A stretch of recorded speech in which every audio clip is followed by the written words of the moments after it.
ඔයාලට මේ අනුමාන ප්‍රැක්ටිකල් කියලා මම YouTube එකේ වීඩියෝ දෙකක් දැම්මා. වානේ වල අම්මා අපාංකය වෙන ප්‍රැක්ටිකල් එකටයි ගූර්ණ මූලධර්මයේ ප්‍රැක්ටිකල් එකටයි ඒ දෙකම පළවෙනි ස්ට්‍රක්චර්ඩ් එකට එන්න තමයි ලොකු chance එකක් තියෙන්නේ. දැන් දෙවෙනි ස්ට්‍රක්චර්ඩ් එකට එන්න chance එක වැඩි. ප්‍රැක්ටිකල් වලටත් වීඩියෝ ටිකක් දාගෙන යන්න. දැන් ඒ වීඩියෝ ඔක්කොම ගෙදර ඉඳන් කරපුවානේ. දැන් ඉස්සරහට වැටෙන වීඩියෝ මේ ස්ටුඩියෝ එකේ ඉඳන් යන්නේ. මේ දෙවනි ස්ට්‍රක්චර්ඩ් එකට මේ පාර එන්න ලොකු chance එකක් තියෙන්නේ දෝලන තරංග වලින්නේ. මොකද දැන් ආලෝකයේ ප්‍රැක්ටිකල් 3ක් තමයි අවුරුදු 3කදී එක දිගට ආවේ. ඒතර මේ අවුරුද්දේ එන්න ලොකු chance එකක් තියෙනවා දෝලන තරංග ප්‍රැක්ටිකල් එක.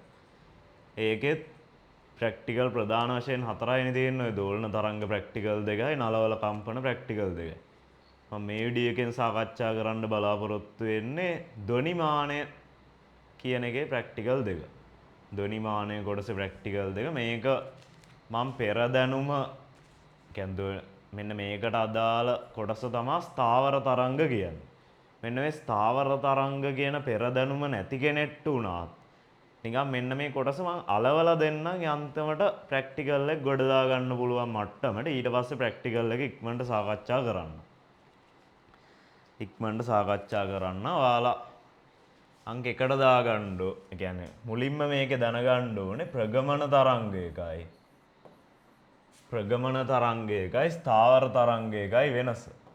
ප්‍රගමන තරංගයකයි ස්ථාවර තරංගයකයි වෙනස. ඔය ප්‍රගමන තරංගයක් ගත්තොත් එයාගේ තරංග ආකෘතිය ප්‍රචාරණය වෙනවා. ඒ කියන්නේ මේ තරංගයකින් මොකද්ද කරන්නේ? ශක්තිය සම්ප්‍රේෂණයනේ. නැත්තම් මේකෙන් ශක්තිය සම්ප්‍රේෂණය වෙනවා. ඒකයි මේකට ප්‍රගමන තරංගයක් කියලා කියන්නේ. ස්ථාවර තරංගයක් ගත්තොත් එයාගේ තරංග ආකෘතිය ගමන් කරන්නේ නැහැ. ඒතර ස්ථාවර තරංගයක් අපි ගත්තොත්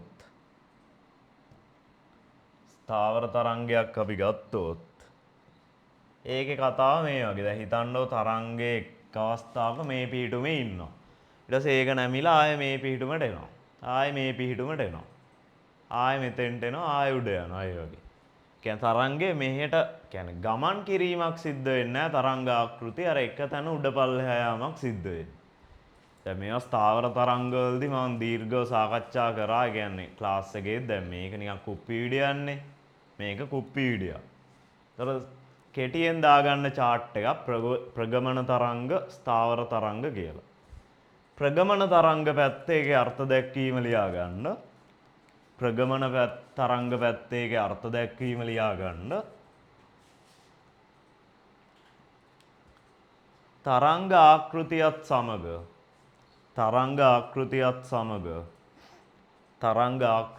සමග ශක්තිය ප්‍රචාරණය වන තරංග. තරංග ආකෘතියත් සමග ශක්තිය ප්‍රචාරණය වන තරංග ප්‍රගමන තරංග වේ.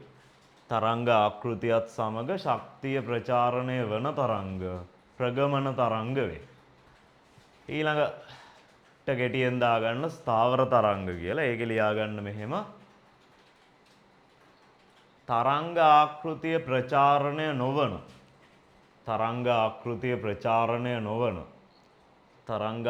ප්‍රචාරණය නොවන වරහන් ඇතුලේ දාගන්න ශක්තිය ප්‍රචාරණය නොවන.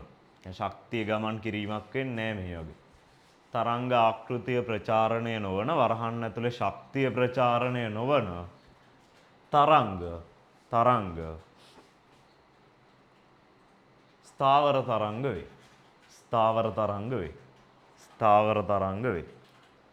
ස්ථාවර තරංග වේ.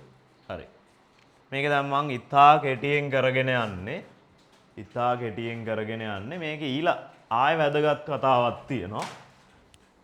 ආයෙ වැදගත් කතාවක් තියෙනවා. මෙන්න මේ ප්‍රගමන තරංගවල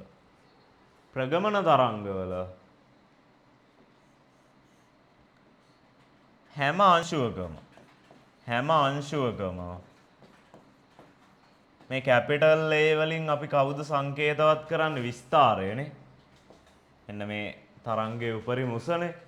හැම අංශුවකම විස්තාරය සමානයි. හැම අංශුවකම විස්තාරය සමානයි. ඒ කියන්නේ යටින් ඉන්න අංශු වල මේ වෙලාවේ විස්තාරය අඩු වුණාට උණුත් ටික වෙලාවකින් මේ පිහිටුමට එනවානේ තරංගය ගමන් කරන නිසා. ඒක නිසා හැම අංශුවක්ම යාළගේ උපරිම පිහිටුමට එනවා. එහෙනම් හැම අංශුවකම විස්තාරය සමානයි. හැම අංශුවකම විස්තාරය සමානයි. අනික් කතාව කලාව අසමානයි. හැම අංශුවකම කලාව අසමානයි. හැම අංශුවකම කලාව අසමානයි. කියන්නේ හැම අංශුවකම නෙවෙයි යාබද අංශු කියලා දාන්න. යාබද අංශු වල කලාව අසමානයි. යාබද අංශු වල කලාව අසමානයි. හැබැයි ස්ථාවර තරංග වල කතාව තමයි. ස්ථාවර තරංග වල කතාව තමයි. මේකේ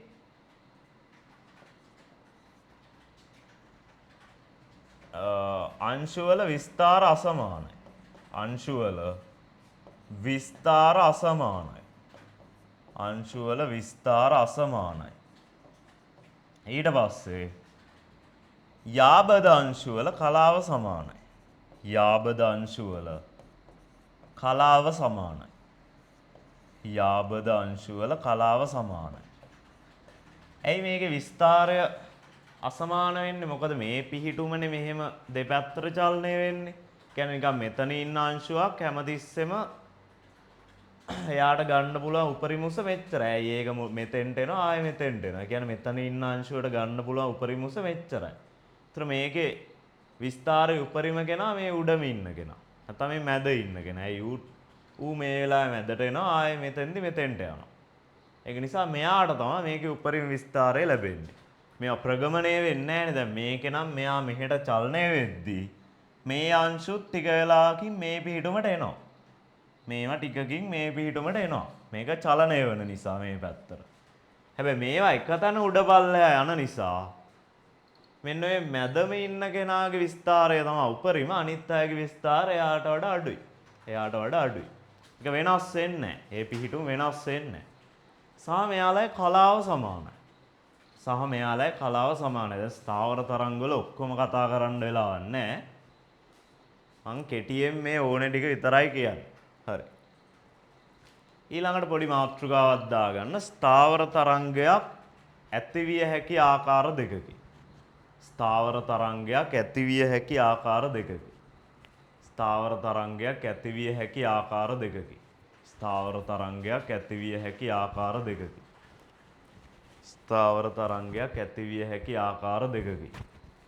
කියලා දාලා අංක 1 ලියා ගන්න. මේක ගැන මම වැඩි විස්තර කරන්න යන්නේ නැහැ. මොකද එතකොට ස්ථාවර තරංග පාඩමට යන්න වෙනවා. දැන් මගේ අද අරමුණ ප්‍රැක්ටිකල් එක කිරීමනේ. අංක 1 ලියා ගන්න. ප්‍රතිවිරුද්ධ දිශාවට ගමන් කරනවා. ප්‍රතිවිරුද්ධ දිශාවට ගමන් කරනවා.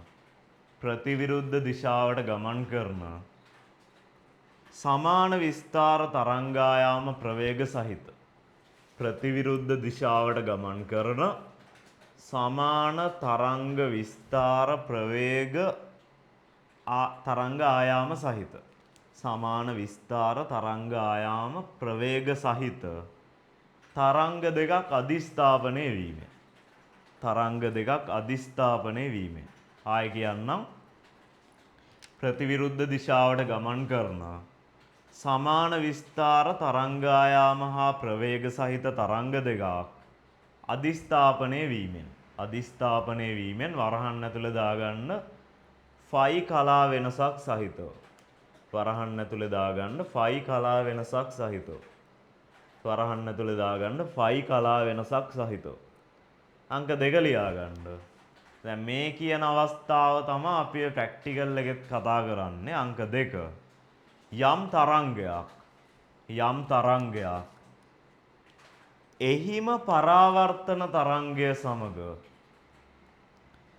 තරංගයක් එහිම පරාවර්තන තරංගය සමග ෆයි කලා වෙනසක් සහිතව ෆයි කලා වෙනසක් නැත්නම් අංශක 180ක කලා වෙනසක් සහිතව අධිස්ථාපනය වීමෙන් යම් තරංගයක් එහිම පරාවර්තන තරංගය සමග ෆයි කලා වෙනසක් සහිතව අධිස්ථාපනය වීමෙන් අධිස්ථාපනය වීමෙන්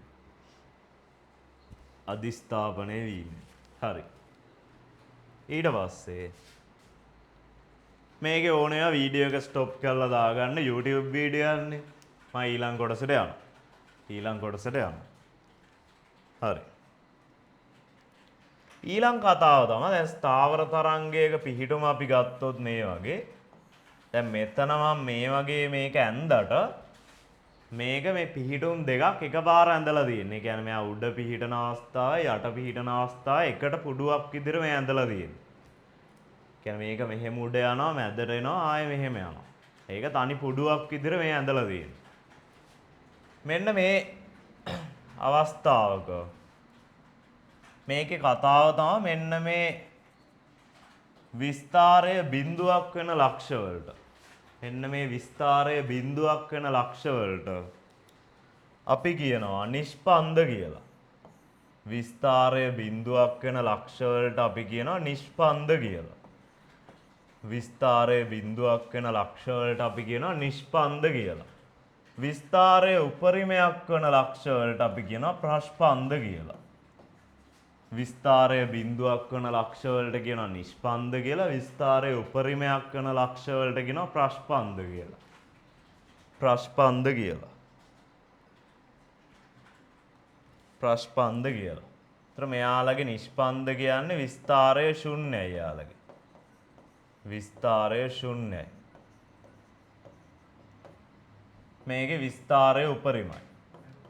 විස්තාරය උපරිමයි. හරිනේ. මෙන්න මේකත් ඉක්මනට සටහන් කරගන්න මම ඊළඟ කතාවට යනවා. ඊළඟ කතාව තමයි අපි දැනගන්න ඕනේ මේ වගේ පුඩුවක් දුන්නාම ඕකෙන් තරංගායාමය ගන්න හැටි. ඕකෙන් තරංගායාමය ගන්න හැටි. තරංගායාමය හැමතිස්සෙම මෙන්න මේ ස්ථාවර තරංගයක තරංගායාමය හැමතිස්සෙම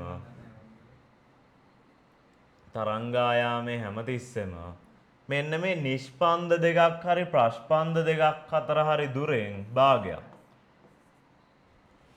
මෙන්න මේකේ තරංගායාමයේ හැමතිස්සෙම ස්ථාවර තරංගයක තරංගායාමයේ හැමතිස්සෙම නිෂ්පන්ද දෙකක් හරි ප්‍රස්පන්ද දෙකක් අතර හරි දුරෙන් භාගයක්. මම නිකන් තව අවස්ථාවක් ඇන්දොත් මේකෙම මේ වගේ මේ ප්‍රස්පන්ද දෙකකින් භාගයක්. නැත්තම් නිෂ්පන්ද දෙකක් අතර දුරෙන් භාගයක්. නිෂ්පන්ද දෙකක් අතර දුරෙන් භාගයක්. මේ වගේ. හරිනේ ඒකත් අර්ථ දක්වමු. නිෂ්පන්ද දෙකක් අතර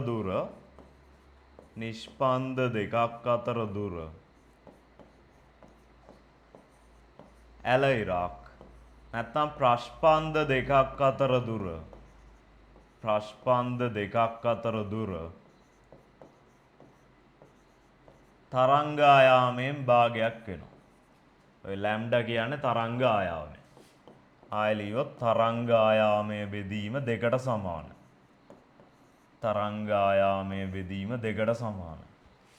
හරිනේ. මේකත් වීඩියෝ එක පෝස්ට් කරලා ඉක්මනට සටහන් කරගන්න. මේක YouTube වීඩියෝ යන්නේ. මේක YouTube වීඩියෝ මම ඊළඟ කොටසට යනවා.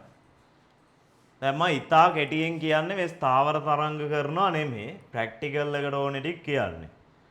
විස්තාරය බිඳුවක් වෙන ලක්ෂ වලට කියනවා නිෂ්පන්ද කියලා. විස්තාරය උපරිමයක් වෙන මේ වගේ ලක්ෂ වලට කියනවා ප්‍රස්පන්ද කියලා. ප්‍රස්පන්ද දෙකක් අතර හරි නිෂ්පන්ද දෙකක් අතර හරි දුරට තරංගායාමයෙන් භාගයක් සමානයි. නැත්නම් නිෂ්පන්ද දෙකක් අතර හරි ප්‍රස්පන්ද දෙකක් අතර හරි දුර සමානයි තරංගායාමයෙන් භාගයකට. හරි. ඊළඟ කොටසට යනවා. ඊළඟ මාතෘකාව දාගන්න.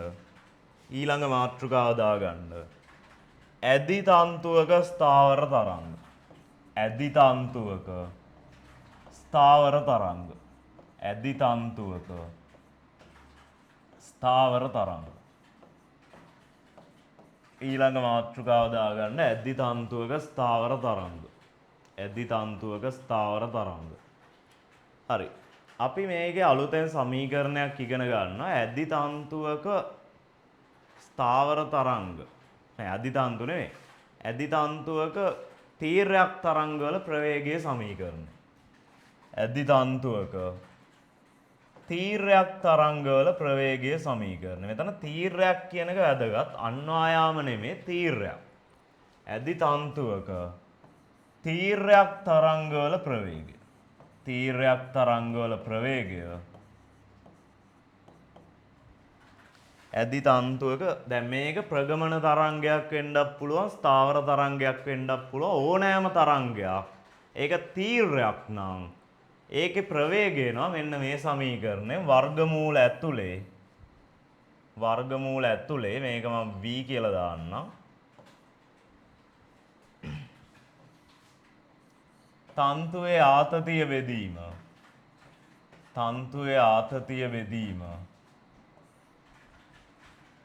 තන්තුවේ ඒකක දිගක ස්කන්ධේ තන්තුවේ ඒකක දිගක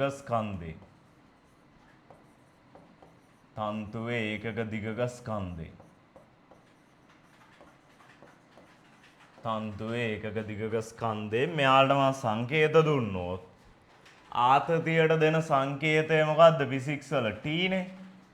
ආතතියට දෙන්නේ කැපිටල් T. ඒකක දිගක ස්කන්ධයට අපි දෙන සංකේතය මොකද්ද? සිම්පල් m නේ. Simple m. චුම්බක ක්ෂේත්‍රවලත් ඕක එහෙම පාවිච්චි කරනවා මේකෙත් පාවිච්චි කරනවා. ඒකක දිගක ස්කන්ධය කියන්නේ උගේ මුළු ස්කන්ධය බෙදීම මුළු දිග. මේකට තව දැන් මේකේ සංකේත ඇතුලෙන් ලියවොත් මේකේ v සමානයි t බෙදීම m කියලා සමීකරණයක් එන්නේ. v සමානයි t බෙදීම m කියලා සමීකරණයක් එන්නේ. ඒකේ වර්ගමූලය. එහෙනම් ඔයාලට තේරෙන්න ඕනේ ඇද්දි තන්තුවක තීර්යක් තරංගවල ප්‍රවේගය රඳා පවතිනවා. තන්තුවේ ආතතිය මතයි ඒකක දිගක ස්කන්ධය මතයි.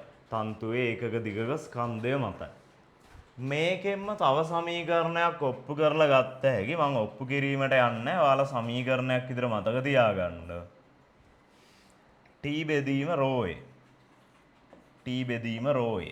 ඒකේ වර්ගමූලය. මෙන්න මේ දෙක තමයි අපි මතක තියාගෙන ඉන්නේ. මේක තමයි ප්‍රධාන වශයෙන් මතක තියාගෙන ඉන්නේ. v සමානයි වර්ගමූලය ඇතුලේ t බෙදීම m. මෙන්න මේකත් භාවිතා වෙනවා.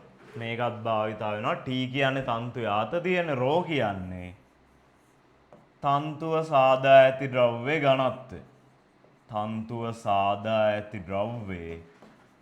ඝනත්වය.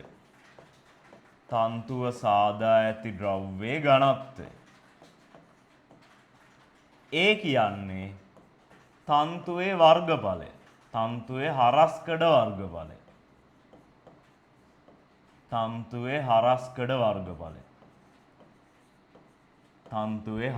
වර්ගඵලය.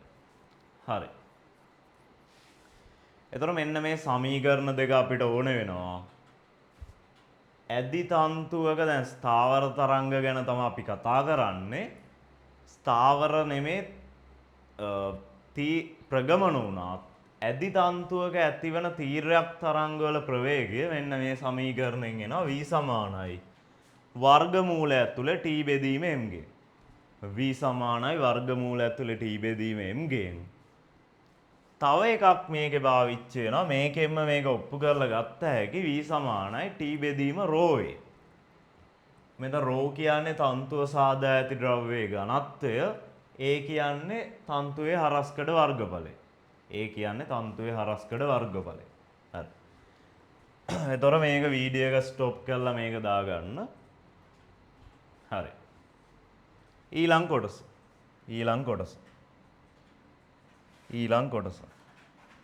මේකේ අපිට කතා කරන්න තියෙනවා ඔන්න ඔය ඇද්දි තන්තුවක් කම්පණය කරාම ඇතිවන එක් තරංග රටා ගැන. ඇද්දි තන්තුවක් කම්පණය කරාට පස්සේ ඇතිවන එක් තරංග රටා නැත්නම් එක් ස්ථාවර තරංග රටා ගැන අපිට කතා කරන්න තියෙනවා. පළවෙනි වර්ගය තමයි මූලික තාණය නැත්නම් ඒකට කියනවා පළමු ප්‍රසංවාදය.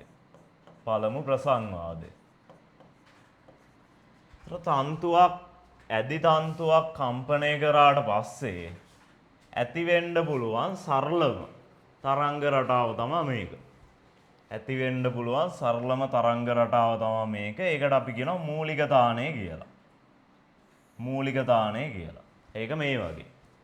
ඒතර මේකේ පොඩි වැරද්දක් තියෙනවා. මේක ඇත්තරම මේ අවස්ථා දෙකක් එකපාර ඇඳලා තියෙන්නේ කුඩුවක් විදියට. නැත්නම් මේ එක කොටසක් විතරයි තියෙන්නේ. ඊට පස්සේ මේක මැදට එනවා ආයෙ මෙතෙන්ට එනවා. ආයෙ මැදට එනවා ආයෙ මෙතෙන්ට එනවා. මම මේ දෙකලවරවල් දෙක එකපාර ඝන ඉරි වලින් ඇඳලා තියෙන්නේ. දෙකලවරවල් දෙක එකපාර ඝන ඉරි වලින් ඇඳලා තියෙන්නේ. ඒතර මෙන්න මේකට කියනවා මූලික තාණය කියලා. මූලික තාණය කියලා. මූලික තාණය කියලා. හරි. මේ වෙලාවේ මම ගත්තොත් තන්තුවේ දිග L කියලා. තන්තුවේ දිග L. මේ වෙලාවේ මම ගත්තොත් තන්තුවේ දිග සිම්පල් L කියලා. L කාටද සමාන වෙන්නේ? මේ වෙලාවේ මම ගත්තොත් තන්තුවේ දිග L කියලා L කාටද සමාන වෙන්නේ? මෙතන කවුද ඇති වෙලා තියෙන්නේ? මේ අර තන්තුව ගැට ගහලා තියෙන දෘඩ ආධාරක දෙක. තන්තුව දෙපැත්තෙන් ගැට ගහලා තියෙන දෘඩ ආධාරක දෙක. එතන මොකද වෙලා තියෙන්නේ? විස්තාරය බිඳුවයිනේ. මෙතන මොකද වෙලා තියෙන්නේ? විස්තාරය උපරිමයි. කොහොම හරි ඔයාලා ඔළුවට දාගන්න ඕනේ විස්තාරය බිඳුවක් වන ලක්ෂ කියන්නේ නිෂ්පන්ද. නිෂ්පන්ද දෙකක් අතර දුර කාටද සමාන? තරංග ආයාමයකින් භාගයකට. එහෙනම් මෙතන තන්තුවේ දිග කාටද සමාන වෙන්නේ? තරංග ආයාමයකින් භාගයකට. තරංග ආයාමයෙන් භාගයකට. එහෙනම් මට මෙතන තරංග ආයාමය උක්ත කර හැකි දෙක මෙහෙට ගෙනියන්න. එහෙනම් තරංග ආයාමය ලැබෙනවා 2L කියලා. තරංග ආයාමය ලැබෙනවා 2L කියලා. හරි. දැන් මම මේකේ සංඛ්‍යාතයට ප්‍රකාශනයක් ගන්නවා v සමානයි f ලැම්ඩා දාලා. v සමානයි f ලැම්ඩා දාලා.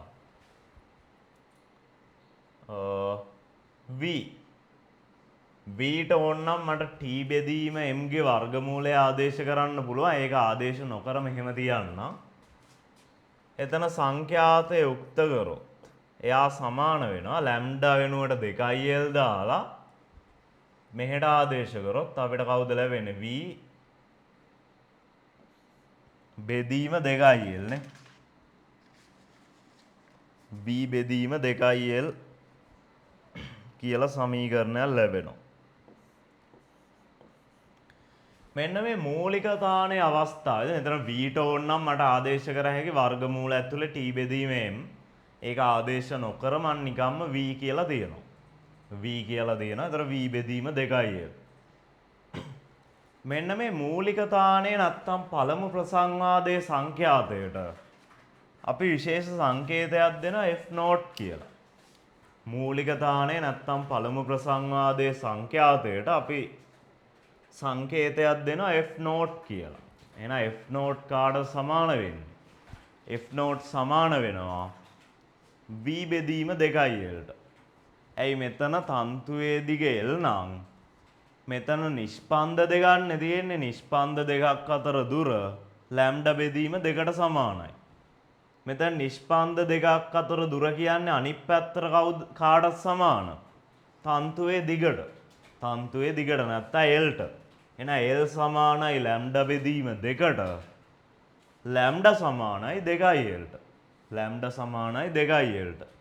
ඒක මෙතෙන්ට ආදේශ කරලා ලැම්ඩා වෙනුවට සංඛ්‍යාතය යුක්ත කරොත් අපිට ලැබෙනවා v යට 2L කියලා. මූලික තාණය නැත්තම් පළමු ප්‍රසංවාදයේ සංඛ්‍යාතයට අපි විශේෂ සංකේතයක් දෙනවා f0 කියලා. f0 කියලා. හරි. වීඩියෝ එක ස්ටොප් කරලා මේකත් දාගන්න. ඊළඟ කතාවට යනවා. ඊළඟ කතාවට යනවා. ඊළඟ අවස්ථාව පළමු උපරිධානය නැත්තම් දෙවන ප්‍රසංවාදය.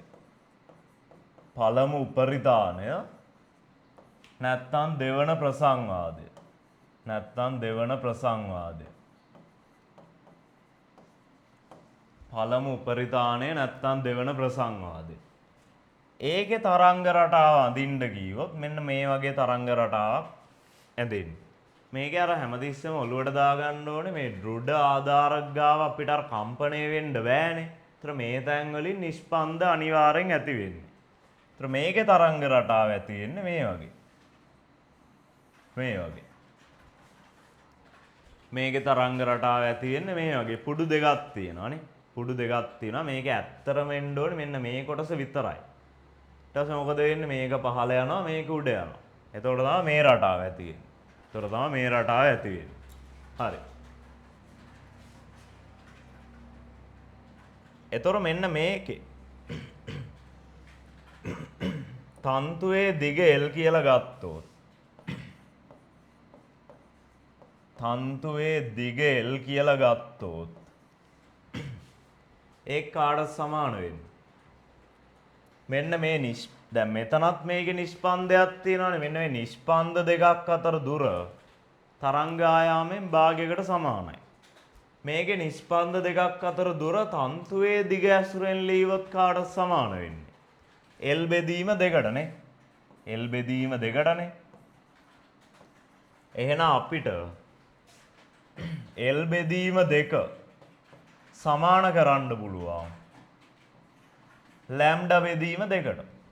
ඇයි නිෂ්පන්ද දෙකක් අතර දුරනේ තරංග ආයාමයෙන් භාගයකට සමාන.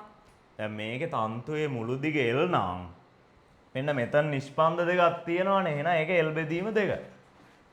මෙතනින් අපිට ලැබෙනවා ලැම්ඩා සමානයි L කියලා. නැත්නම් මේකේ තරංග ආයාමය සමානයි මෙන්න මේ තන්තුවේ දිගට. මෙන්න මේ තන්තුවේ දිගට. මේකට අපි v සමානයි f ලැම්ඩා දැම්මොත්. මේකට අපි v සමානයි f ලැම්ඩා දැම්මොත්. මේකට අපි v සමානයි f ලැම්ඩා දැම්මොත් v මන් නිකම්ම v කියලා දෙනවා. f තමා හොයන්න ඕනේ. ලැම්ඩාට ආදේශ කරනවා තන්තුවේ දිග. මෙතනින් අපිට ලැබෙනවා f සමානයි v යට l කියලා. v යට l. මේක පළමු උපරිතාණය නැත්තම් දෙවන ප්‍රසංවාදය නිසා මම මේකට f1 කියලා සංකේතයක් දෙන්නම්. f1 කියලා සංකේතයක් දෙන්නම්. මේ කාට සමාන මෙන්න මේක මූලික උපරිතාණය මූලික තාණය ඇසුරෙන් ලියනවා නම් මූලික තාණය f0 කවුරු කියලා දාවේ v බෙදීම 2l. මූලික තාණය අපිට ආවේ v බෙදීම 2l. මෙතන කවුද තියෙන්නේ? v බෙදීම l. කියන්නේ v බෙදීම 2lට වඩා v බෙදීම l දෙගුණකින් වැඩිනේ. එහෙනම් මට මේක ලියව හැකි 2f0 කියලා. 2f0 කියලා ලියව හැකි. හරි. මෙන්න මේකත් වීඩියෝ එක පෝස්ට් කරලා ලියා ගන්න. ඒතර මෙතන ඔයාලට තේරෙනවා දෙවන ප්‍රසංවාදය පළමු ප්‍රසංවාදයට වඩා දෙගුණකින් වැඩි පුඩු ගාණක් දෙගුණකින් වැඩි. දැන් පළවෙනි වෙලාවේ පුඩු 1යි. මෙතන පුඩු 2යි. මෙතන පුඩු 2යි.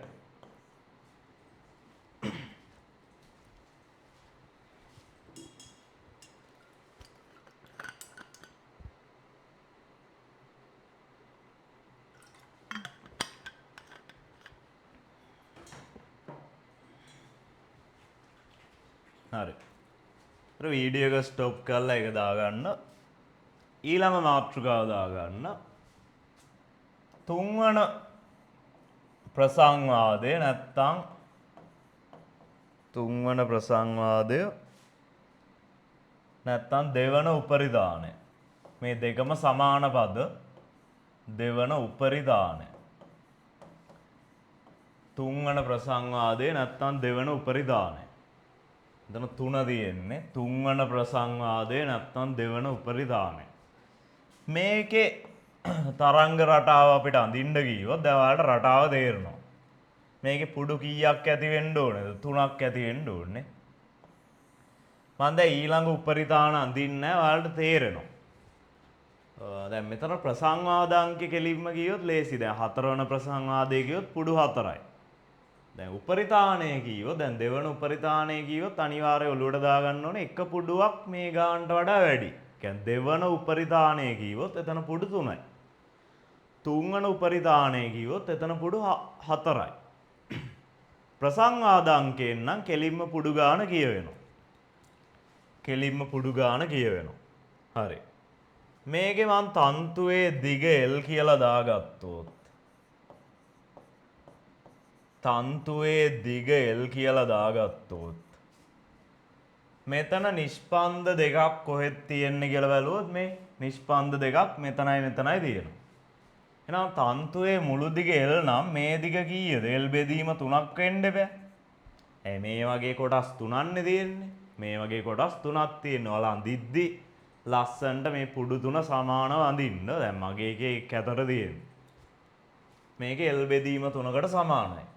නිෂ්පන්ද දෙකක් අතර දුර අනිත් පැත්තට කාටත් සමානයි.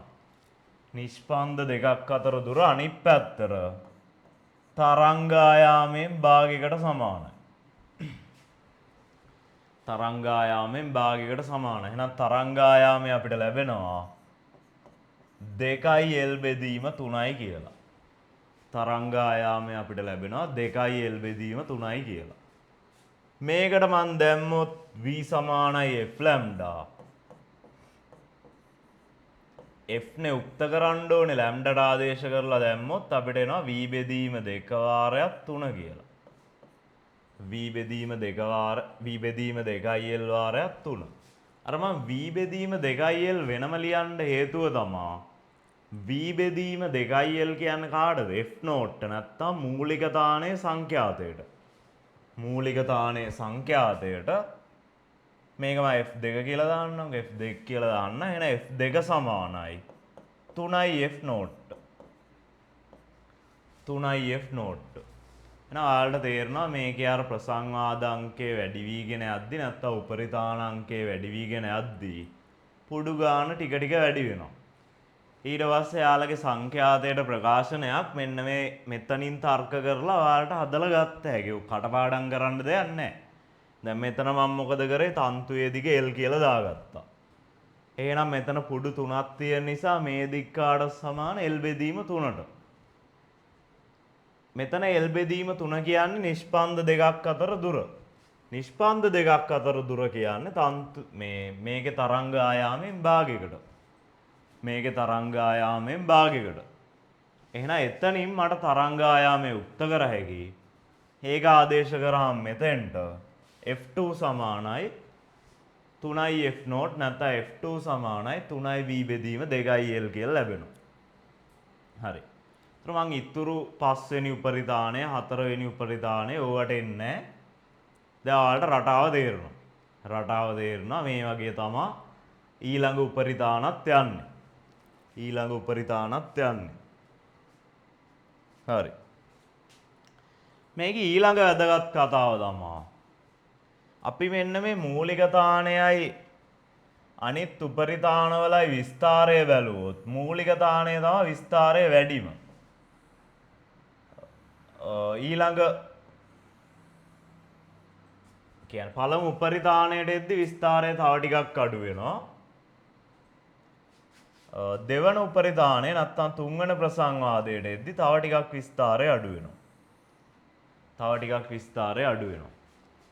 එහෙනම් මේ උපරිතානය වැඩි වෙන්න නැත්නම් ප්‍රසංවාදය වැඩි වෙන්න විස්තරය අඩු වීගෙන යනවා පුඩු ගාන වැඩි වෙනවා. පුඩු ගාන වැඩි වෙනවා. ඇයි මම විස්තරය වැඩි වෙන එක විශේෂයෙන් highlight කරලා කිව්වේ? තරංගයක විස්තරය වැඩි නම් ශක්තිය වැඩි නේ. තරංගයක විස්තරය වැඩි නම් ශක්තිය වැඩි. එහෙනම් ඔයාලට තේරෙන්න ඕනේ මූලික තානය නැත්තම් පළමු ප්‍රසංවාදයේදී තමා මෙයාගේ ශක්තිය වැඩිම. ශක්තිය වැඩිම. මෙන්න මේකත් සටහන් කරගන්න මේ පුඩු ගාන වැඩි වෙද්දි විස්තරය අඩු වෙනවා කියන එක. දැන් මේකේ විස්තරය මේ වගේ ලොකු වගේක්. මේක ඊට වඩා අඩුයි. මේක ඊට වඩා තව අඩුයි.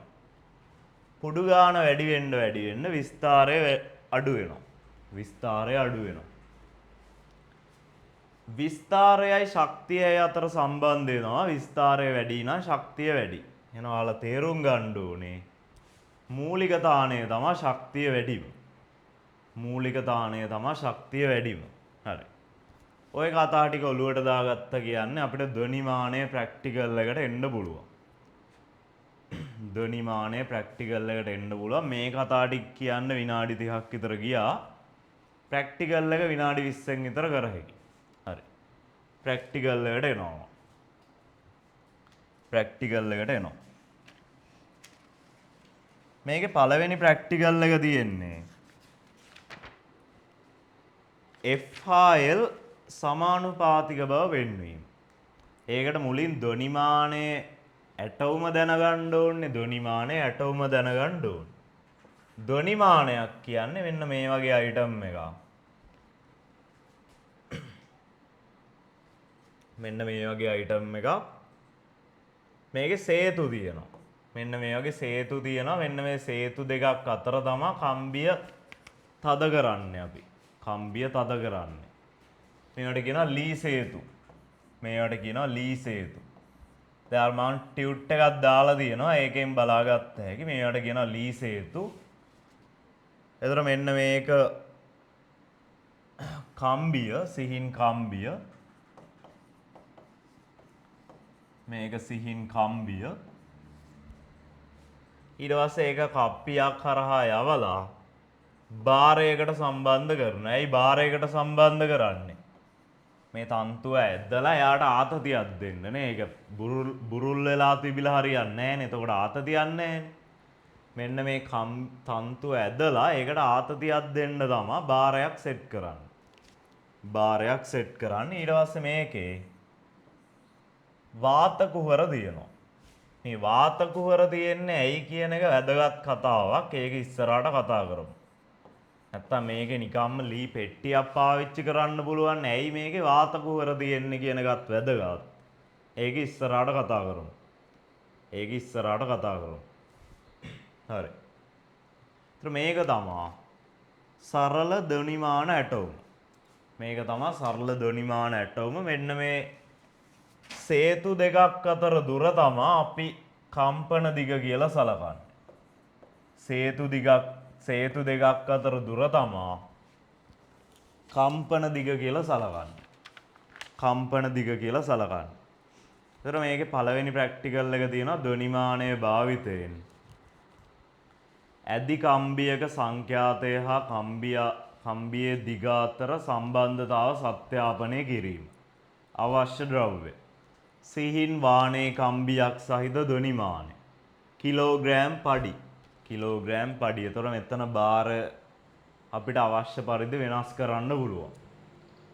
සංඛ්‍යාතය දන්නා සරසුල් 5. කම්පන කොට්ටය.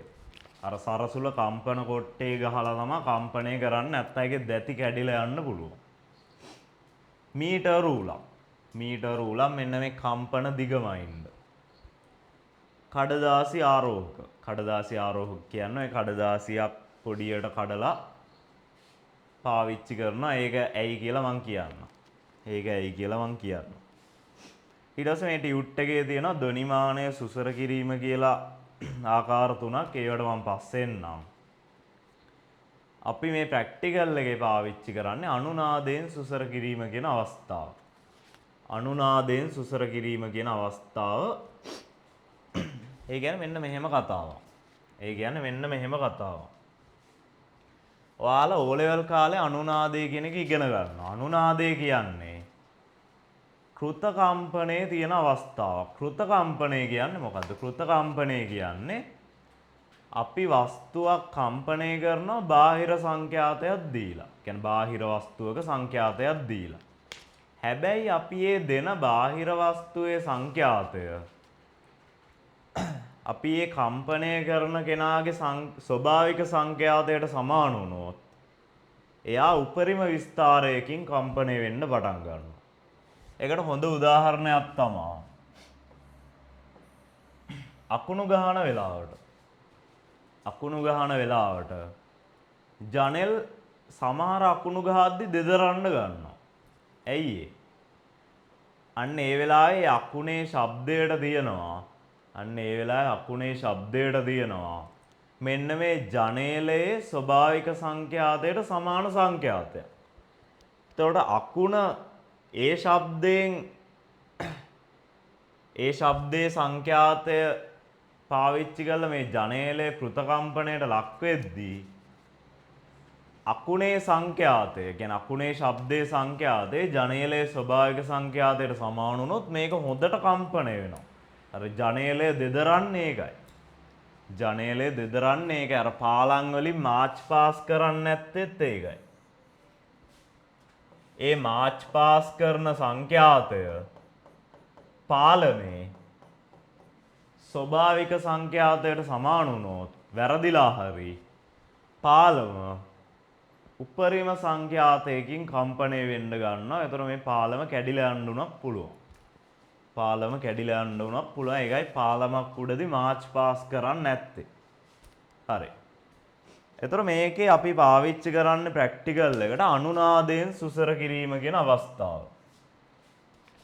අනුනාදයෙන් සුසර කිරීම කියන අවස්ථාව පාවිච්චි කරන්නේ අපි කරන වැඩේ තමයි සරසුල තියනවානේ. සරසුල මේ වගේ තියෙනවා. සරසුල කම්පණය කරලා ඒකේ කෘත සංඛ්‍යාතයෙන් ධ්වනි මාන කම්බිය කම්පණය කරනවා. මේකේ කෘත සංඛ්‍යාතයෙන් ධ්වනි මාන කම්බිය කම්පණය කරනවා.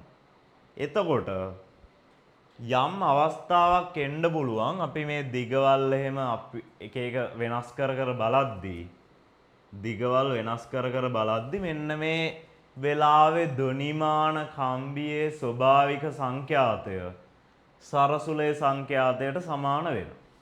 සරසුලේ සංඛ්‍යාතයට සමාන වෙනවා. අන්න ඒ වෙලාවේ මේක උපරිම විස්තරයකින් කම්පණය වෙන්න ගන්නවා. උපරිම විස්තරයකින් කම්පණය වෙන්න ගන්නවා. ඒක තමයි ඔය අනුනාදයෙන් සුසර කිරීම කියලා කියන්නේ. මේකේ කියනවා කප්පිය මේසේ ධාරයට පිටතින් සිටිනසේ ධ්වනිමානය තබා එහි කම්බිය කප්පිය උඩින් යවා බර එල්ලන්න. ධ්වනිමානයේ සචල සේතුව අචල සේතුව ආසන්නයෙන් තබා ඒ කියන්නේ මේකේ එක සේතුවක් චලනය කරන්න බෑ අනිත් එක අපිට අවශ්‍ය පරිදි එහෙට මෙහෙට චලනය කර හැකියි. සාමාන්‍ය අර මේ වම් පැත්තේ මම දීලා තියෙන රූපේ වම් පැත්තේ තියෙන එක තමයි අචල සේතුව. අනික සචල සේතුව. ඒ කියන්නේ බාරයට ළඟ සේතුව තමයි සචල එක. බාරයට ළඟ සේතුව තමයි සචල එක. බාරය තියෙන්නේ මේ පැත්තේන්නේ. ඒතර මේක චලනය කරන්න පුළුවන්. ඒ දෙක ආසන්නයෙන් තබා ඒ දෙක අතර මැද්දේ කඩදාසි ආරෝහක තබන්න. කියන්නේ මැදින් තියන්නලු කඩදාසි කෑල්ලක් මේ වගේ. කඩදාසි කෑල්ල ටිකක් මැදිනුයි දෙපැත්තෙනුයි තියන්නලු. ඊට පස්සේ වැඩිම සංඛ්‍යාතයෙන් යුත් සරසුල කම්පණය කර එය ධ්වනිමාන පූර්ව මත සිටවා ආරෝහක සෙලවේදය බලන්න. යම්කිසි අවස්ථාවක කම්පනය අධික වීම නිසා ආරෝහක සෙලවේ. ඉන්පසු සේතුව ඊතා කුඩා ප්‍රමාණයකින් එහා මෙහා කරමින් කම්පනයේ අධිකම අවස්ථාව ලබා ගන්න. එම අවස්ථාව ලත්තිගස කඩදාසි ආරෝහක ඉවතට විසිවේ. දැන් සේතු දෙක අතර දුරමයින්න. හරි. දැන් ඒකේ කතාවට මම ඉස්සරහට එන්නම්. දැන්ට ඔයාලා ඔලුවට දාගන්න ඕනේ අනුනාදයෙන් සුසර කරනවා කියන්නේ. මෙන්න මේ සරසුල කම්පණය කරලා ධ්වනිමානය ගාව තිබ්බහම ඒකේ කෘත සංඛ්‍යාතය පාවිච්චි කරලා ධ්වනිමාන කම්බියත් කම්පණය වෙන්න පටන් ගන්නවා. එක්තරා අවස්ථාවක අපි මේ දිගවල් එහෙම කරාට පස්සේ ධ්වනිමාන කම්බියේ ස්වභාවික සංඛ්‍යාතයට සරසුලේ සංඛ්‍යාතය සමාන වුණොත් මේක උපරිම විස්තරයකින් කම්පණය වෙන්න ගන්නවා. ඒකට අපි කියනවා අනුනාද වෙනවා කියලා. ඕකට තමයි අනුනාදයෙන් සුසර කරනවා කියලා කියන්නේ. ඕකට තමයි අනුනාදයෙන් සුසර කරනවා කියලා කියන්නේ. හරි. දැන් ප්‍රැක්ටිකල් එකට එමු. දැන්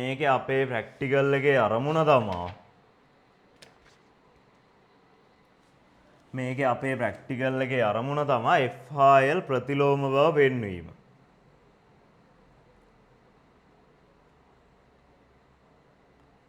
F හා L ප්‍රතිලෝම බව වෙන්වීම. එතකොට මම මේකේ සමීකරණය ලියුවොත් F සමානයි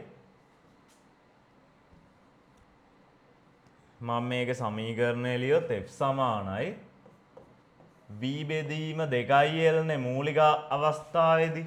කියන්නේ මූලික දාණයේදී F සමානයි V බෙදීම 2L. මේ ප්‍රැක්ටිකල් ඔක්කොම අපි කරන්නේ මූලික දාණයට අදාළව.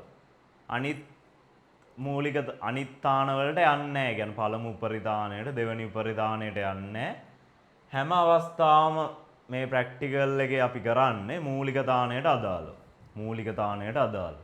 ඒතර මූලික දාණයේ සංඛ්‍යාතයේ සමීකරණය F සමානයි V බෙදීම 2L. F සමානයි V බෙදීම 2L. ඒතර V ටත් අර T බෙදීම M කියන සමීකරණය ආදේශ කරොත් T බෙදීම M කියන සමීකරණය ආදේශ කරොත් මෙතන 1 දෙකකුත් තියෙනවා F සමානයි භාගේ වර්ගමූල ඇතුලේ T බෙදීම M 1 L 1 L මෙතනින් අපිට ඕන එක ලැබෙනවා L උක්ත කරොත් L සමානයි එතකොට 1 2 වර්ගමූල ඇතුලේ T බෙදීම M 1 F 1 F දැන් අපිට පෙන්වන්න ඕනේ උනේ මෙන්න මේ L කියන දිග ප්‍රතිලෝමයි සංඛ්‍යාතයට කියලා. L කියන දිග ප්‍රතිලෝමයි සංඛ්‍යාතයට කියලා තමයි පෙන්වන්න ඕනේ උනේ. ඒක පෙන්නන හැටි මේක. F සමානයි V බෙදීම 2L. ඒ කියන්නේ 2L වෙන්නේ මෙතන මූලික තාණයේදී. මූලික තාණයේ තමයි 2L වෙන්නේ. V ට ආදේශ කරොත් වර්ගමූලය ඇතුලේ T බෙදීම M. L ට සමීකරණයක් ලැබෙනවා භාගයයි වර්ගමූල ඇතුලේ T බෙදීම M වාරයක් 1 F කියලා.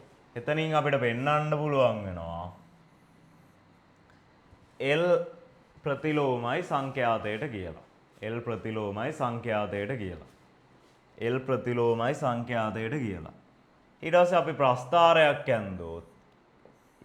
අපි ප්‍රස්ථාරයක් යන්දොත් ප්‍රස්ථාරෙත් ටියුට් එකේ එහා පිටුවේ තියෙනවා. මම දැන් මේකේ ක්‍රමයට කලින් තියරිය කරලා ඉන්නේ. අපි මෙන්න මේකේ 1 F පරායත්ත 1 F සායත්ත විචල්්‍ය විදිහට තියලා. ඒතර L තමයි පරායත්ත විචල්්‍ය ප්‍රස්ථාරයක් යන්දොත්. ඒතර මෙන්න මේ කොටසම අනුක්‍රමණය වෙනවා.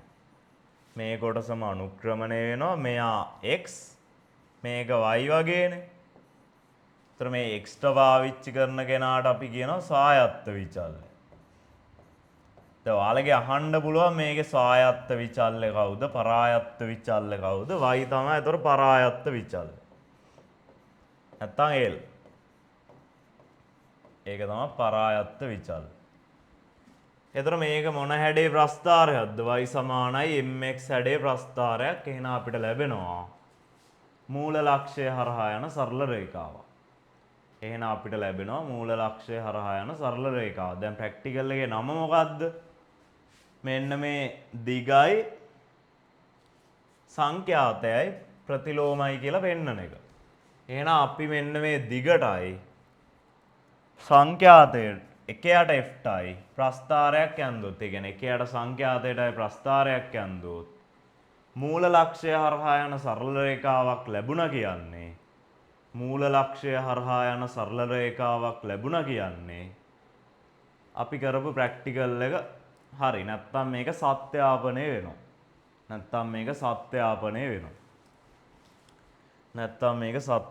වෙනවා. හරි. එතකොට මේ L කියන්නේ කම්පන දිග F කියන්නේ සංඛ්‍යාතය. 1 සංඛ්‍යාතය වෙන්න ඕනේ මෙතන.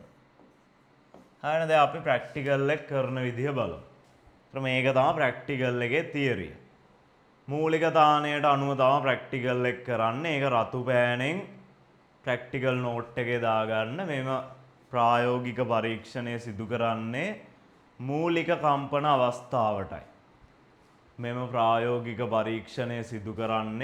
කම්පන අවස්ථාවටයි.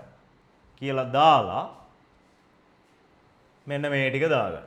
ඒතර ප්‍රැක්ටිකල් එකේ නම මොකද්ද? කම්පන දිගයි සංඛ්‍යාතයයි ප්‍රතිලෝම බව සත්‍යාපනය. ඒතර මෙන්න මෙහෙම සමීකරණයක් හදාන එකයට F එදිරිව කම්පන දිග ප්‍රස්ථාරගත කරාම මූල ලක්ෂය හරහා යන සරල රේඛාවක් එනවා කියන්නේ මේක සත්‍යාපනය වෙනවා. මේක සත්‍යාපනය වෙනවා. හරි. ඊළඟ කොටසට යනවා. ඊළඟ කොටසට යනවා. ඒතර මේ ප්‍රැක්ටිකල් එකේ මෙහෙම වැඩක් කරන්නේ මම සරලව සේතු දෙකයි කම්බියයි බාරයයි ඒ ටික දාගන්නවා. ඒ ටික දාගන්නම්. ඒතර මේ බාරය අපි වෙනස් කරන්නේ නැහැ. බාරය අපි වෙනස් කරන්නේ අපි සැලකිය යුතු බාරයක් මෙතෙන්ට දාලා ඒක නියතව තියාන ප්‍රැක්ටිකල් එක කරගෙන යනවා. ඒක නියතව තියාන ප්‍රැක්ටිකල් එක කරගෙන යනවා. හරි. මෙතන L කියන්නේ මෙන්න මේ කම්පන දිග. L කියන්නේ මෙන්න මේ කම්පන දිග. L කියන්නේ මෙන්න මේ කම්පන දිග. දැන් අපි බලන්න ඕනේ එක එක සංඛ්‍යාත වලට අදාළව එයාලගේ කම්පන දිගනේ. මොන කම්පන දිගද? මූලික තාණයට අදාළ කම්පන දිගනේ. මූලික තාණයට අදාළ කම්පන දිග. දැන් මෙතන අපි ප්‍රස්ථාරය අඳින්නේ ඔයාලට තේරෙන්න ඕනේ මේකේ එකයට F එදිරිව L නේ. ඒතර ඔයාලට තේරෙනවානේ මේ එකයට F අඩුම වෙන්නේ සංඛ්‍යාතය මොන සරසුලේද? එකයට F අඩුම වෙන්නේ සංඛ්‍යාතයේ මොන සරසුලේද? සංඛ්‍යාතයේ වැඩි සරසුලේනේ. මෙතන බෙදෙන සංඛ්‍යාව වැඩි වෙද්දී ඒ අගේ අඩු වෙන එකනේ වෙන්නේ. එහෙනම් සංඛ්‍යාතය වැඩිම සරසුලේ තමා මූලික කම්පන දිග අඩුම. මූලික කම්පන දිග අඩුම. එහෙනම් දැන් අපේ ප්‍රැක්ටිකල් ලැබ් එකේ සරසුල් කිහිපයක් තිබ්බොත් අපි ගන්න ඕනේ මොන සරසුලද? සංඛ්‍යාතයේ වැඩිම සරසුල. සංඛ්‍යාතයේ වැඩිම එකා කියන්නේ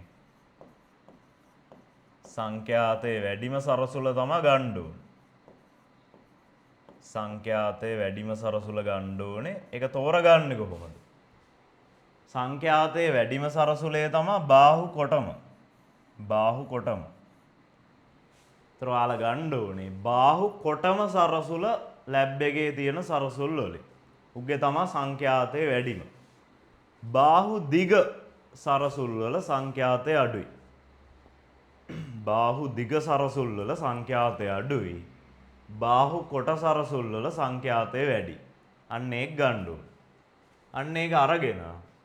අන්න ඒක අරගෙන දැන් මේක පාවිච්චි කරලා මෙතන කෘත කම්පනයක් සිදු කරන්න ඕනේ. කොහොමද ඒක කරන්නේ? දැන් මේක කම්පන කොට්ටේ ගහනවා. කම්පන කොට්ටේ ගැහුවට පස්සේ මේ සරසුල කම්පණය වෙන්න ගන්නවා. ඒකත් හරි. ඒකත් හරි. ඒකෙන් දැන් ඒකේ ශක්තිය ධනිමාන කම්බියට දෙන්නේ කොහොමද? දැන් එතකොටනේ මේක කම්පණය වෙන්න ගන්නෙ. මේකේ ශක්තිය මේකට ලැබෙන්න බෑ. මේකේ ශක්තිය මේකට ලැබෙන්න ඕන. එතකොට කරන වැඩේ තමයි දැන් ළමයට මෙහෙම හිතෙන්න පුළුවන්. එහෙනම් කම්බිය උඩින් තියනවා මේ වගේ. කම්බිය උඩින් සරසුල ගෙනල්ලා මෙහෙම තියනවා. එතකොට මොකද්ද කේස් එක? කම්බියට කම්පණය වෙන්න මේක බාධාවක් නේ. කම්බියට කම්පණය වෙන්න මේක බාධා. දැන් මෙහෙම තිබ්බට හරියන්නේත් නැහැ. ළමයෙක් කියනවා එහෙනම් කම්බිය ගාවෙන් සරසුල තියනවා මේ වගේ. මේ වගේ. ඒක හරියන්නේත් නැහැ. ඔය වාතය ඔස්සේ ශක්ති සම්ප්‍රේෂණය හරි දුර්වලයි. වාතය ඔස්සේ ශක්ති සම්ප්‍රේෂණය හරි දුර්වලයි. ඒක නිසා කම්බියට ස්පර්ශ නොකර ඈතින් තිබ්බා කියලා හරියන්නේත් නැහැ. වාතය ඔස්සේ ශක්තිය සම්ප්‍රේෂණය වෙනවා හරි දුර්වලයි.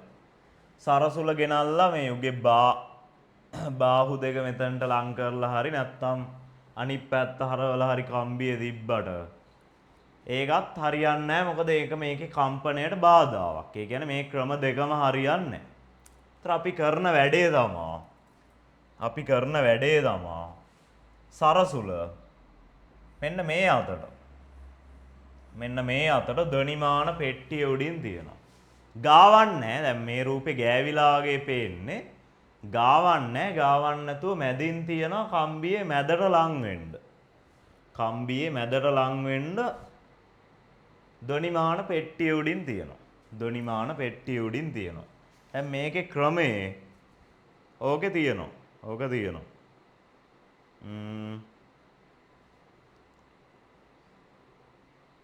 නෑ ඒක නෑනේ. අර ඔයාලගේ මේ පාඨාංක හා ගණනය කිරීම වල ක්‍රමය තියෙනවානේ. ක්‍රමයේ අංක 1ට තියෙනවා ධ්වනිමානයේ කප්පිය උඩින් යන කම්බියෙන් කිලෝග්‍රෑම් 2ක භාරය එල්ලන්න.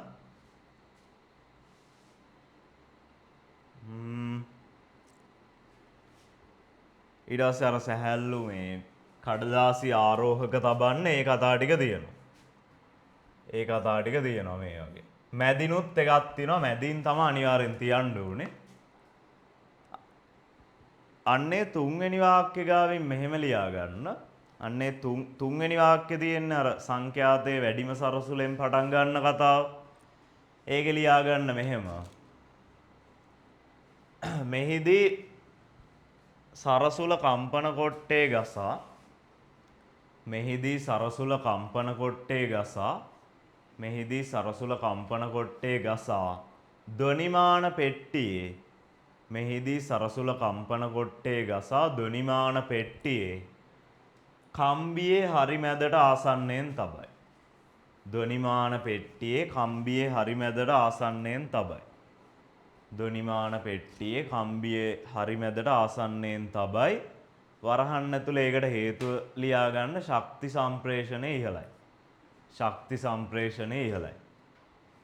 ශක්ති සම්ප්‍රේෂණය ඉහළයි. දැන් මේක කරන්න ඇති හේතුව ඇහුවොත් ඇයි කියලා ශක්ති සම්ප්‍රේෂණය මෙතන අඩුයි. වාතයෙන් ශක්තිය සම්ප්‍රේෂණය වෙන අඩුයි. දැන් මෙතන ඝන මාධ්‍යකින් යන්නනේ තියෙන්නේ. එතකොට ශක්ති සම්ප්‍රේෂණය වැඩි. මේක කරන්න ඇත්තේ ඇයි ඇහුවොත් කම්බියට ඒතර කම්පණය වෙන්න අමාරුයි. කම්බියට ඒතර කම්පණය වෙන්න අමාරුයි. ඒක නිසා මේ වැඩේ කරන්නෙත් නැහැ. මේ වැඩේ කරන්නෙත් නැහැ. මේ වැඩේ කරන්නෙත් නැහැ. හරි. මේකෙත් ළමයට ප්‍රශ්නයක් එන්න පුළුවන්. ඇයි මේ අතර තිබ්බේ කියලා. බාහුව දෙක ධ්වනිමාන පෙට්ටිය ගහන්නත් පුළුවන් එහෙනම්. එහෙම ප්‍රශ්නයක් එන්නත් පුළුවන්. ඒකට මොකද්ද හේතුව?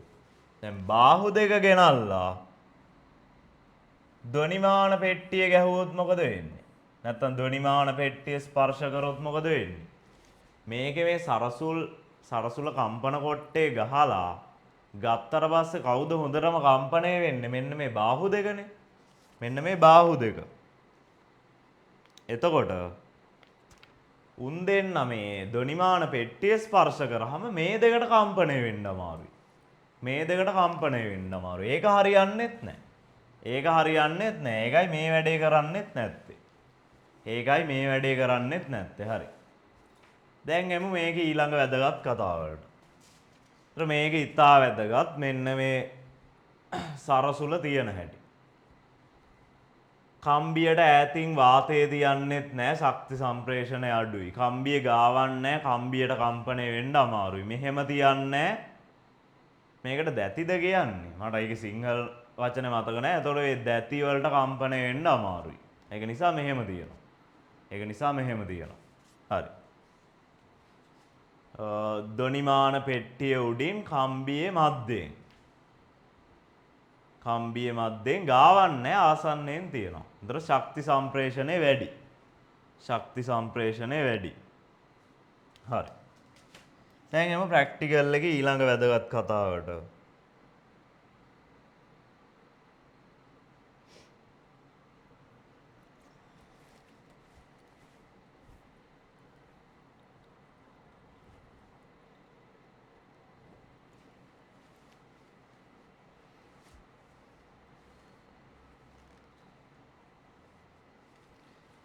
මේකට බාහු තමා කියන්නේ. බාහු තමා කියන්නේ මොකක් හරි බාහු හරි දැති හරි ඒකේ කොටම එකා ගන්න ඕනේ. මොකද උගේ තමා සංඛ්‍යාතය වැඩිම. උගේ තමා සංඛ්‍යාතය වැඩිම. හරිනේ. සේතු දෙක මං ආය අඳින්නම්. සේතු දෙක මං ආය අඳින්නම්. ඒතර මේකේ අපි මෙහෙම වැඩක් කරනවා. මේකේ අපි මෙහෙම වැඩක් කරනවා. ඕකේ පියවරවල කියලා දෙනවා කම්පන දිග අඩු දිගක ඉඳන් ටික ටික වැඩි කරගෙන යමින් තමාලු. ටික ටික වැඩි කරගෙන යමින් තමාලු. අපි මේකේ අනුනාද දිග හොයාගන්න. මේකේ අනුනාද දිග හොයාගන්න. අනුනාද දිග හොයාගන්න. ඇයි ඒ? දැන් අපිට තිබ්බනේ වැඩි දිගක ඉඳන් අඩු දිගකට එන්න. ඇයි මේ කුඩා දිගක ඉඳන් වැඩි දිගකට යන්නේ? ඒකටත් හේතුවක් තියෙනවා. ඒක දැන් හේතුව නොකිය හිටියොත් ෆිසික්ස් ඉගෙන ගන්න ළමයෙක් විදිහට අපරාධෙනේ. ෆිසික්ස් ඉගෙන ගන්න ළමයෙක් විදිහට අපරාධේ. ඇයි මේ කුඩා දිගක ඉඳන් වැඩි දිගක් දක්වා යන්නේ? කුඩා දිගක ඉඳන් වැඩි දිගක් දක්වා යන්නේ. ඇයි මේකේ මූලික තාණය විතරක් නෙමෙයිනේ තියෙන්නේ. තව තාණ තියෙනවා. පළමු උපරිතාණය, දෙවෙනි උපරිතාණය, තුන්වෙනි උපරිතාණය. දැන් මූලික තාණයේදී තමයි මෙයා හොඳම විස්තරයකින් කම්පණය වෙන්නේ. හැබැයි පළමු උපරිතාණයේදීත් සැලකිය යුතු විස්තරයකින් කම්පණය වෙනවා. එතකොට අපි මේකේ දිග හිමීට අඩු කරගෙන කියන්නේ දිග වැඩි අවස්ථාවක ඉඳන් අඩු කරගෙන එද්දී අපි වැරදිලා පළමු උපරිතාණය අඳුන ගන්න පුළුවන් මූලික තාණය කියලා. ඇයි අපිට මේකේ තරංග රටාව හොයන්න බෑනේ. මේකේ අපි අර ලස්සනට රවුම් ඇඳලා ඕක ප්‍රැක්ටිකල් එක කරද්දී ඒක එච්චර ලස්සනට එහෙම පේන්නේ නැහැ. ඒතර මේකේ තරංග රටාව අපිට හොයන්න බැරි නිසා අපි බලන්නේ කඩදාසි ආරෝහකේ වැටෙනවද කියන එක. ඒතර අඩු දිග කියන්නේ වැඩි දිගක ඉඳන් අඩු දිගකට එද්දී අපිට පළමු උපරිධාන අවස්ථාවගේ අහුවෙලා කඩදාසි ආරෝහකේ වැටෙන්න පුළුවන්. කියන්නේ පළමු උපරිධාන අවස්ථාවේදී මූලික තාණය තරම් වැඩි විස්තරයකින් කම්පණය වෙන්නේ නැහැ. ඒක අපි කතා කරා. හැබැයි එතනත් සැලකිය යුතු විස්තරයක් තියෙනවා. ඒක නිසා මේ කඩදාසි ආරෝහක වැටෙන්න පුළුවන්. ඒක නිසා අපිට මූලික තාණය මගහැරෙන්නේ නැති විදිහට මූලික තාණයට අදාළ දිග අඳුන ගන්න තියෙන හොඳම ක්‍රමය තමයි අඩු දිගේ ඉඳන් වැඩි දිගකට යන එක. ඒතොර මේ අවස්ථාවේ කෘත කම්පනයක් දුන්නට පස්සේ මේක මූලික තාණය නෙමෙයි නම් මෙයා හොඳ විස්තරකින් කම්පණය වෙන්නේ නැහැ. කඩදාසි ආරෝහකේ වැටෙන්නෙත් නැහැ. මේ වෙලාවේදී يعني තව ටිකක් ඊට පස්සේ දිග වැඩි කරනවා. එතකොටත් මේක මෙයාගේ ස්වභාවික මූලික තාණ සංඛ්‍යාතය නෙමෙයි නම් ඒත් මේක හොඳ විස්තරකින් කම්පණය වෙන්නේ නැහැ. මේ කඩදාසි ආරෝහකේ වැටෙන්නේ නැහැ. තව ටිකක් දිග වැඩි කරාට පස්සේ කෘත කම්පණය කරද්දී ඒ වෙලාවේදී මෙයාගේ මූලික තාණයට අදාළ සංඛ්‍යාතය නම් සරසුලේ තියෙන්නේ. මේක හොඳ විස්තරකින් කම්පණය වෙන්න ගන්නවා. එතකොට මෙන්න මේ කඩදාසි ආරෝහක වැටෙනවා. ඕක දැන් ක්ලාස් වල වාක්‍යයක් විදිහට උගන්වනවා. අඩු දිගේ ඉඳන් වැඩි දිගක් දක්වා යනවා කියන එක. හේතුව කියන්නේ නැහැ. හේතුව තමයි අරක. වැඩි දිගේ ඉඳන් අඩු දිගකට යද්දී අපි මූලික තාණය කියලා වෙන තාණයක් අඳුන ගන්න පුළුවන්. අන්න ඒකයි අඩු දිගේ ඉඳන් වැඩි දිගකට යන්නේ. ඒතර අපිට මුලින්ම හම්බෙන්නේ මූලික තාණය. හරි. ඒතර ඕක දෙවෙනි පියවරේ තියෙනවා. තුන්වෙනි පියවරේ.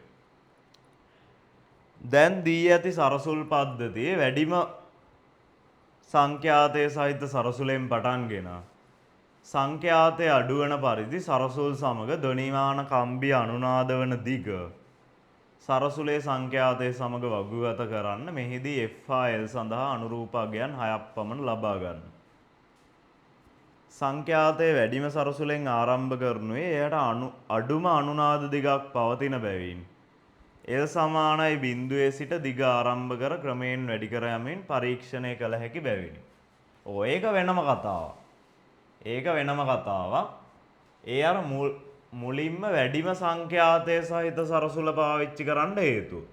ඒතර උට තමයි අඩුම අනුනාද දිගක් එන්නේ. ඒතර අපි අඳින ප්‍රස්ථාරේ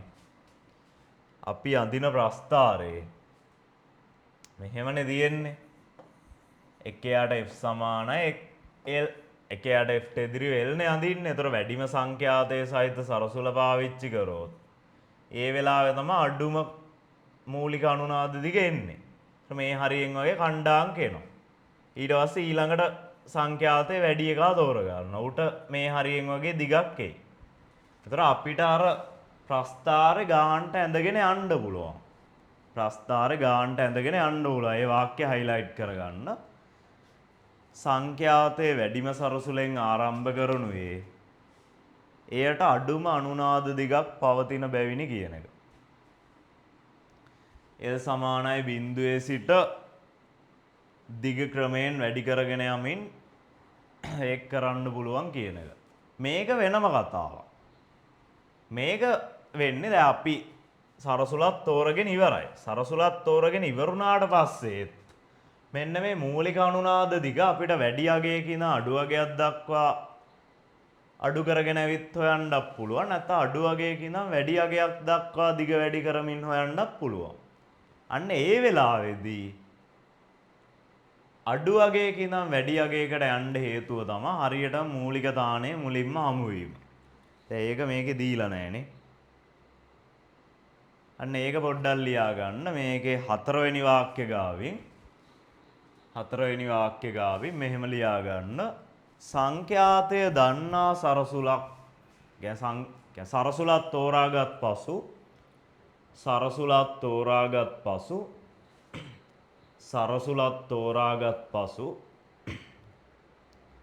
සරසුලත් තෝරාගත් පසු එහි මූලික අනුනාද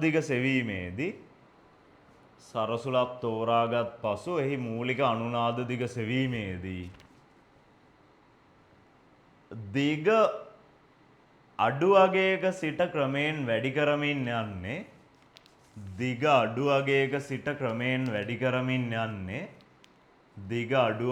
සිට ක්‍රමයෙන් වැඩි කරමින් යන්නේ මූලික තාණයම ප්‍රථමයෙන් ලබා ගැනීමටයි. දිග ක්‍රමයෙන් වැඩි කරමින් යන්නේ මූලික තාණයම ප්‍රථමයෙන් ලබා ගැනීමටයි. මූලික තාණ අවස්ථාවම ප්‍රථමයෙන් හඳුනා ගැනීමටයි. නැත්නම් අපි රැවටෙන්න පුළුවන් වෙන පළමු උපරිතාණය දෙවනි උපරිතාණය වගේ අවස්ථාවක් මූලික තාණය කියලා. ඇයි ඒ වගේත් යම් හොඳ විස්තරයක් තියෙනවානේ කඩදාසි වැටෙන්න පුළුවන්. ඒතර අපි වැඩි දිගක ඉඳන් අඩු දිගකට එද්දි කඩදාසි වැටුනහම හිතනවා මූලික තාණය මේක කියලා. හැබැයි ඒ වැරදිලා අඳුනගෙන තියෙන්නේ වෙන උපරිතාණයක්. හැබැයි අඩු දිගක ඉඳන් වැඩි දිගක් දක්වා යද්දී හැමතිස්සෙම මුලින්ම හම්බෙන්නේ මූලික තාණය. ඒතර ඔයාලට මූලික තාණය කෙලින්ම අඳුන ගන්න පුළුවන්. හරි. එච්චරයි ප්‍රැක්ටිකල් එකේ කතාව තියෙන්නේ. ඔයාලා දැනගන්න ඕනේ සංඛ්‍යාතය වැඩිම සරසුල කොහොමද තෝරගන්නේ. බාහු කොටම එක තමයි සංඛ්‍යාතයේ වැඩිම සරසුල. බාහු දිග එක සංඛ්‍යාතය අඩු සරසුල. ඊට පස්සේ මෙන්න මේ ප්‍රැක්ටිකල් එකේදී ඔයාලට සරසුල් 6ක් විතර දුන්නොත් කවුද මුලින්ම පාවිච්චි කරන්න කියන එක. කවුද මුලින්ම පාවිච්චි කරන්නේ? සංඛ්‍යාතය වැඩිම සරසුල. ඇයි ඒකට හේතුව මේ ප්‍රස්ථාරේ ඇසුරෙන් කියන්නේ. ඒතර අපිට අර L සමානයි බිඳුවේ ඉඳන් ටික ටික ඒක වැඩි කරමින් ලස්සනට ප්‍රස්ථාරය යන්න හැකියි. ඒක අර මෙහෙ ඉඳන් මෙහෙට එනවට වඩා මෙහෙම රේඛීයව ඇඳගෙන යන එක ලේසියිනේ. ඒකයි අපි සංඛ්‍යාතය වැඩිම සරසුලෙන් පටන් ගන්න. ඊළඟට මෙන්න මේ සරසුල තියෙන හැටි. මම එක අවස්ථා ටිකක් කීවා. ඒවයි එහෙම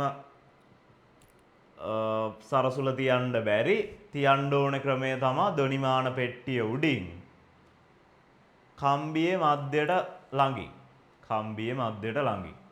අනිත් විදිහට තියන්නේ බැරි ඇයි කියලාත් අහන්න පුළුවන්. ඒවයිතොර ඔයාලට ගැළපෙන විදිහට ලියන්න තියෙනවා. මේ විදිහ කියන්නේ ධ්වනිමාන පෙට්ටිය උඩින් තියන්න හේතුව තමයි ශක්ති සම්ප්‍රේෂණය උපරිමයි. ශක්ති සම්ප්‍රේෂණය උපරිමයි. හරි. ඊළඟ අවස්ථාව තමයි අර සරසුලක් අපි විශේෂයෙන් තෝරගෙන දැන් උට අදාළ අනුනාද දිග ගද්දී ඇයි වැඩි අගයක ඉඳන් අඩු අගයකට එන්නේ නැතුව අඩු අගයක ඉඳන් වැඩි අගයකට එන්නේ කියලා. ඒකට හේතුව තමයි එතකොට අඩු අගයක ඉඳන් වැඩි අගයකට යද්දී අපිට කෙලින්ම මූලික තාණයම පළමු වරට සෙට් වෙනවා. මූලික තාණය අඳුනගත්ත හැකි. මූලික තාණය අඳුනගත්ත හැකි. හරි මේකේ අමතර කතා. මේකේ අමතර කතා. මේ ටික වීඩියෝ එක ස්ටොප් කරලා දාගන්න. මේ ටික වීඩියෝ එක ස්ටොප් කරලා දාගන්න. දැන් අපි ප්‍රස්ථාරයක් යන්දානේ මෙහෙම. ප්‍රස්ථාරයක් යන්දා මෙහෙම. දැන් අපෙන් අහන්න පුළුවන් මෙහෙම කතාවක්. අපෙන් අහන්න පුළුවන් මෙහෙම කතාවක්. දැන් අපිට සරසුල් 6ක් විතර දෙනවා. ඊට පස්සේ මේ සරසුල් 6ටම ප්‍රැක්ටිකල් එක කරන්න පුළුවන්ද කියන එක. නැත්නම් සරසුල් 10ක් විතර තියනවා කියලා හිතන්න. මේ 10ටම ප්‍රැක්ටිකල් එක කරන්න පුළුවන්ද කියන එක. මේ 10ටම ප්‍රැක්ටිකල් එක කරන්න පුළුවන්ද කියන එක. ඒ ධ්වනිමානේ යම් දිගක් තියනවානේ. දැන් අපි ටික ටික මෙන්න මේ සරසුලේ සංඛ්‍යාතය අඩු වෙමින් යද්දී ඒකට අනුරූප මූලික තාන දිගත් වැඩි වෙනවා. මේ හරියට වගේ එද්දී. ඒතර දැන් හිතන්න ධ්වනිමානයේ දිගට වඩා මූලික තාන දිග වැඩි වෙලා આવොත් ප්‍රැක්ටිකල් එක කරන්න වෙන්නේ නැහැ. ඒක මැඩ පවත්වා ගන්න කොහොමද කියලා අහන්න පුළුවන්. ඒක මැඩ පවත්වා ගන්න කොහොමද කියලා අහන්න පුළුවන්. ඒකට ඔයාලා කරන වැඩේ තමයි. ඒකට ඔයාලා කරන වැඩේ තමයි. ඒ කියන්නේ මේ ප්‍රැක්ටිකල් එක කරන්න ගැලපෙන සරසුල් ටිකක් විතරක් මුලින් තෝරගන්න ඕනේ. ඒකට ඔයාලට මෙහෙම වැඩක් කර හැකි. මේ මුලින්ම සංඛ්‍යාතයේ අඩුම සරසුල ගන්නවා. සංඛ්‍යාතයේ අඩුම සරසුල ගන්නවා. අරගෙන උගේ මූලික අනුනාද දිග කීයද කියලා හොයනවා. දැන් හිතන්න ධ්වනිමාන කම්බියේ කියන්නේ ධ්වනිමානයේ මෙන්න මේ සම්පූර්ණ දිග මීටරයයි. දැන් මුට අදාළ කියන්නේ සංඛ්‍යාතයේ අඩුම එකට අදාළ සංඛ්‍යාතයේ අඩුම සරසුල අරන් තියෙන්නේ. උගේ බාහුව ගොඩක් දිගයි මේ වගේ. ඒතර මුගේ මූලික අනුනාද දිග එනවා කියලා හිතන්න 0.8ක් විතර. දැන් මුගේ 0.8ක් එනවා කියන්නේ ඊට වඩා සංඛ්‍යාතයේ වැඩි අයට කොහොමත් ප්‍රැක්ටිකල් එක කර හැකිනේ. අන්න එහෙම වැඩක් කරන්න පුළුවන්. අන්න ඒක වාක්‍යයක් දාලා ලියා ගන්න මෙහෙම. අන්න ඒක මෙහෙම ලියා ගන්න.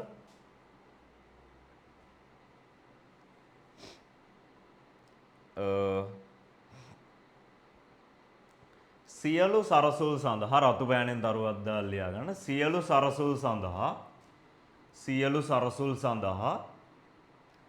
සරසුල් සඳහා පාඨාංක ලබාගත හැකි බව තහවුරු කර ගැනීමට සියලු සරසුල් සඳහා පාඨාංක ලබාගත හැකි බව තහවුරු කර ගැනීමට සියලු සරසුල් සඳහා පාඨාංක ලබාගත හැකි බවට තහවුරු කර ගැනීමට අඩුම සංඛ්‍යාතය සහිත සරසුලට සියලුම සරසුල් සඳහා පාඨාංක ලබාගත හැකි බව තහවුරු කර ගැනීමට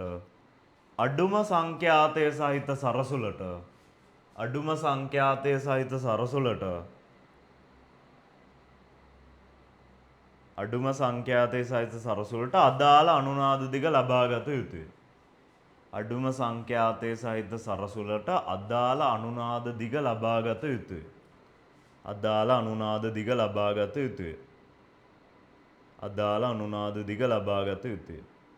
එබැවින්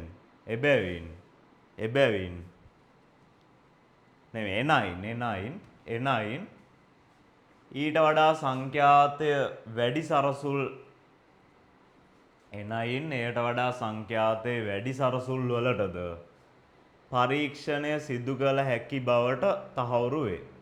එබැවින් එයට වඩා සංඛ්‍යාතයේ වැඩි සරසුල් වලටද පරීක්ෂණය සිදු කළ හැකි බව තහවුරු වේ. පරීක්ෂණය සිදු කළ හැකි බව තහවුරු වේ. ඉන්පසු සංඛ්‍යාතයේ වැඩි සරසුල භාවිතයෙන් ඉන්පසු සංඛ්‍යාතයේ වැඩි සරසුල භාවිතයෙන් පටන්ගෙන ඉන්පසු සංඛ්‍යාතයේ වැඩි සරසුල භාවිතයෙන් පටන්ගෙන ප්‍රායෝගික පරීක්ෂණය ඉදිරියට කරගත හැක. ප්‍රායෝගික පරීක්ෂණය ඉදිරියට කරගත හැක. හරි. ඒකත් කතා කරා. ආයෙ ඔයාලගෙන් අහන්න පුළුවන්. මේ දවස්වල රැපිඩ් එකේ කරන ආලෝකය පාඩම. හරි. ඊළඟට ඔයාලගෙන් අහන්න පුළුවන්. මෙන්න මේ ප්‍රස්ථාරය භාවිතයෙන් මෙන්න මේ තීර්යක් තරංගවල ප්‍රවේගය හොයන්න කියලා. මෙන්න මේ ප්‍රස්ථාරය භාවිතයෙන් තීර්යක් තරංගවල ප්‍රවේගය හොයන්න කියලා. දැන් අපේ සමීකරණය මොකද්ද? F සමානයි v බෙදීම 2l නේ. අර මෙතෙන්ට t බෙදීමෙන් ආදේශ නොකර වර්ගමූල t බෙදීමෙන් ආදේශ නොකරොත් v බෙදීම 2l නේ. මෙතන l උක්ත කරලා එතකොට අපිට සමී 1යට f මෙහෙට දාගත්තොත් මූණ x මේක y. ඒතර අනුක්‍රමණය කවුද? මෙයානේ. මෙයා තමයි අනුක්‍රමණය. එහෙනම් මොකද්ද අපි කරන්න ඕනේ? මේ වගේ ප්‍රස්ථාරයක් දීලා අපෙන් අහන්න පුළුවන් තීර්යක් තරංග ප්‍රවේගය හොයන්න කියලා. ඔයාලට කරන්න තියෙන්නේ ඈතින් තියෙන ලක්ෂ දෙකක් තෝරගත්ත ප්‍රස්ථාරේ මෙතන කණ්ඩාංකය y2 මෙතන කණ්ඩාංකය y1 මෙතන කණ්ඩාංකය x1 මෙතන කණ්ඩාංකය x2 නම් මේ ප්‍රස්ථාරය ඇසුරෙන් අනුක්‍රමණය කොහොමද ගන්නෙ? අනුක්‍රමණය කියන්නේ y වෙනස බෙදීම x වෙනසට. ඊට පස්සේ ඒකෙන් අපිට අනුක්‍රමණය සමාන කර හැකි කාටද? ප්‍රවේගය බෙදීම 2ට. මෙතනින් ප්‍රවේගය හොයාගන්න පුළුවන්. ප්‍රවේගය සමානයි දෙවරක් අනුක්‍රමණයට. දෙවාරයක් ප්‍රස්ථාරයේ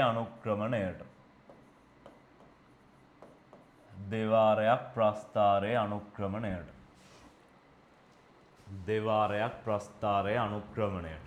හරි. ඒතර ඒ කතාවත් හරි. ඒ කියන්නේ මෙතන මම අර t බෙදීම m ගේ වර්ගමූලයේ v ට ආදේශ නොකරොත් මෙතන v නේ තියෙන්නේ. ඒතර මෙතන අනුක්‍රමණය කියන්නේ v බෙදීම 2කට. අර අපිට ප්‍රස්ථාරයක් දෙයි මේ වගේ දීලා ඒකේ ඛණ්ඩාංක දෙයි අනුක්‍රමණය හොයන්න. ඒකෙන් අපිට අනුක්‍රමණය හොයාගත්ත හැකි. අනුක්‍රමණය කාටත් සමාන ප්‍රවේගයකින් භාගයකට. එතනින් අපිට ප්‍රවේගය උක්ත කර හැකි. ප්‍රවේගය උක්ත කරලා මේ ප්‍රවේගය කීයද කියලා අන්තිම උත්තරේ ගත්ත හැකි. හරි. මේකේ තවත් අමතර කතා. මේක ඕනේ ටික දාගන්න. ආය අමතරව මෙන්න මේ වගේ ඒවා අහන්න පුළුවන්. ඔය මූලික අනුනාද දිග කාගෙන්ම අයින්නවා කියලාද කිව්වේ? මීටර් කෝදුවෙන්ම අයින්නවා කියලානේ.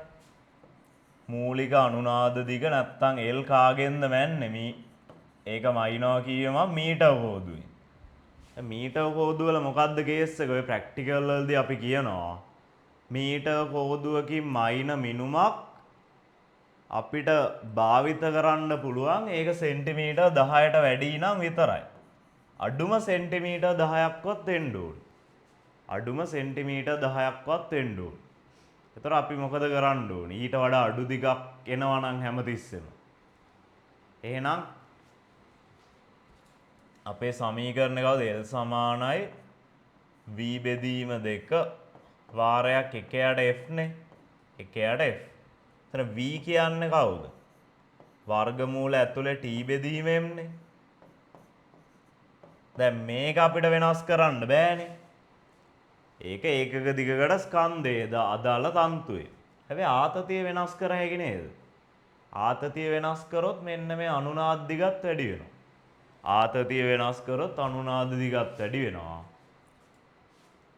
ආතතිය කොහොමද වෙනස් කරන්න පුළුවන්? අර කප්පියෙන් එල්ලන භාරයට වැඩි ස්කන්ධයක් දාන්න ඕනේ. දැන් කලින් කිලෝග්‍රෑම් 5ක් කිලෝග්‍රෑම් එකක් වගේ දැම්මම නම් දැන් දානවා කිලෝග්‍රෑම් 10ක විතර ලොකු භාරයක්. ඒතර මොකද වෙන්නේ? ආතතිය වැඩි වෙනවා. එතකොට මොකද වෙන්නේ? ආතතිය වැඩි වෙනවා. ආතතිය වැඩි වෙද්දී අනුනාද දිගත් වැඩි වෙනවා. අනුනාද දිගත් වැඩි වෙනවා. අන්න ඒකත් අරුවක් දාලා ලියා ගන්න. ඕකේ අර වැදගත් කරුණු කියලා මං හිස්සිරි ටිකක් තියෙනවානේ. අන්න ඒක ලියා ගන්න. ඊළඟ වැදගත් කතාව. අනුනාද දිග 10ට වඩා අඩු නම් අනුනාද දිග 10ට වඩා අඩු නම් අනුනාද දිග 10ට වඩා අඩු නම් 10යි සෙන්ටිමීටර්.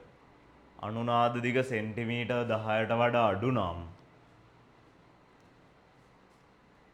දිග වැඩි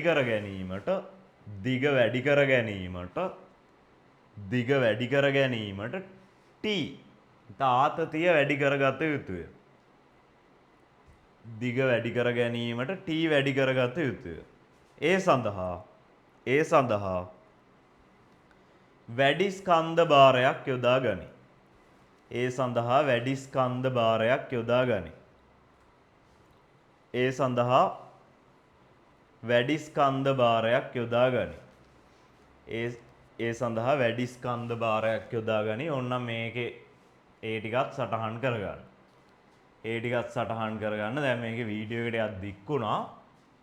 මොකද අර ඔයාලට ස්ථාවර තරංග මතක් කරානේ ප්‍රැක්ටිකල් එක නිකම්ම කරා නම් මේක පැය භාගයයි. හරි. ඊට පස්සේ අන්තිමටම මෙන්න මේක ටිකක් වැදගත් කතාවක්. ඔයාලගෙන් ගානක් අහන්න පුළුවන් තැනක්.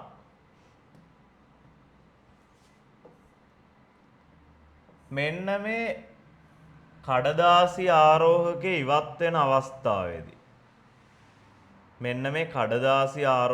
ඉවත් වෙන අවස්ථාවේදී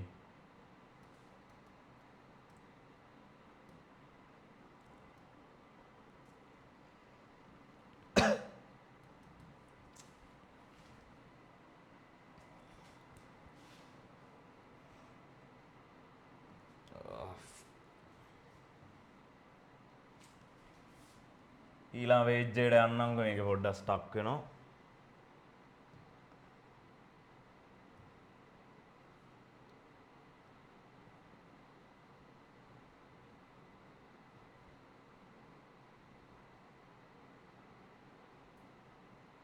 හරි.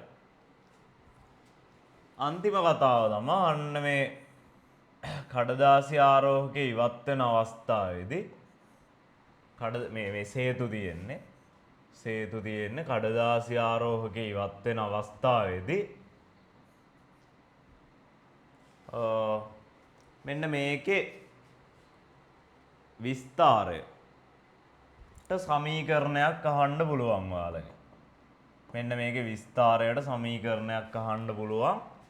ඒකම A කියලා දාන්න. හරි. එතකොට මොකද්ද අපේ මෙන්න මේකේ තර්කයක් තියෙනවා. මෙන්න මේ කඩදාසියක් කියන්නේ කඩදාසි ආරෝහකය මෙන්න මේකෙන් යන්තමින් ඉවත් වෙන අවස්ථාවේදී මෙයාගේ ත්වරණය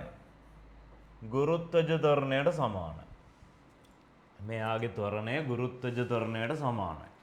අන්න ඒක රතු පෑනෙන් තරුවක් දාලා රතු පෑනෙන් හරි ලියා ගන්න. මේ ස්මාර්ට් බෝඩ් එකේ පොඩි අවුලක්. මම වීඩියෝ එක ඉක්මනට නවත්තන්නම්. මේ රතු පෑනෙන් ලියා ගන්න මෙහෙම කඩදාසි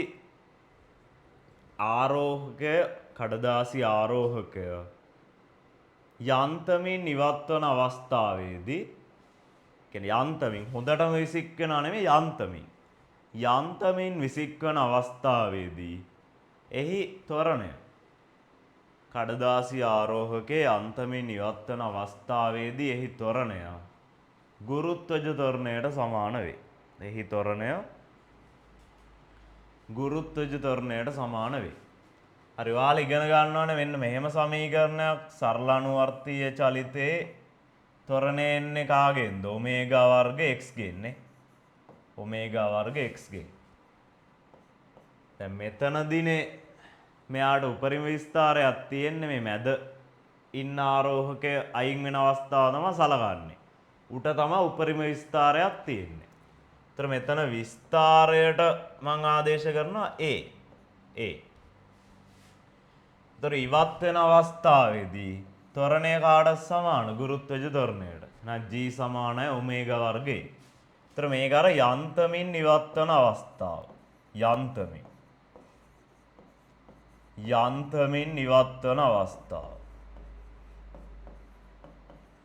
හරිනේ. ඔමේගා වෙනුවට ඔයාලට වෘත්ත චලිතයේදී උගන්වනවා ඔමේගා සමානයි 2πf නේ.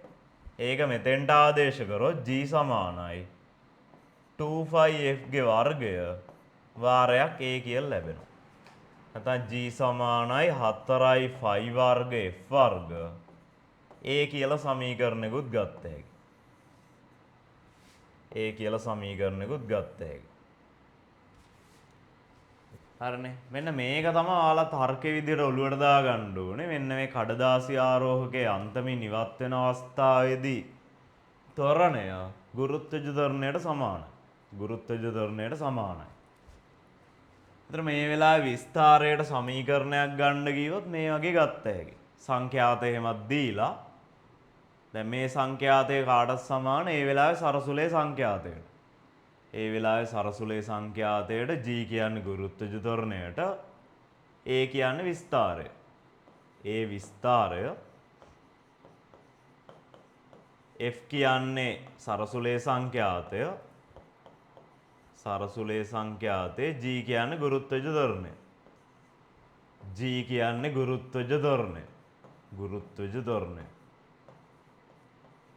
හරිනේ.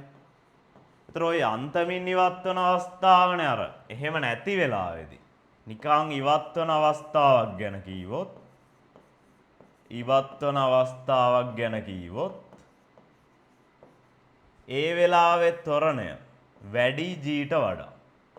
ඒ වෙලාවේ ත්වරණය වැඩි g වලට වඩා යන්තමින් ඉවත් වෙන අවස්ථාවේදී ත්වරණය සමානයි g ට. හරි.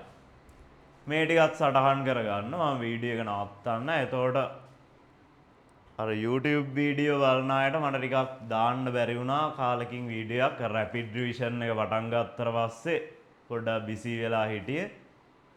හරි ඔයාලට මේ ප්‍රැක්ටිකල් අනුමාන වීඩියෝ ටික දිගටම දාන්නම්.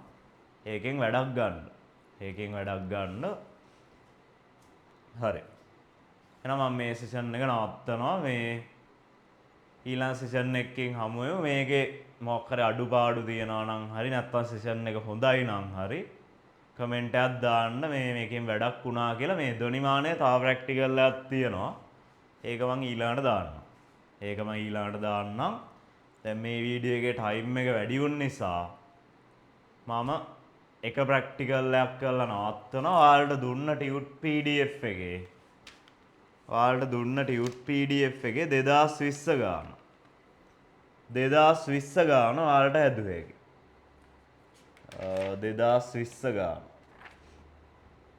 2020 ගාන ඔයාලට හැදුවේ. ඒක හදන්න ආයේ මේකේ 2017ත් සමහර විට පුළුවන් වෙයි. ඒකත් හදන්න. ඒ දෙකම වගේ හැදුවේ. ඒක try එකක් දෙන්න. මම එහෙනම් මේ සෙෂන් එක නවත්තනවා.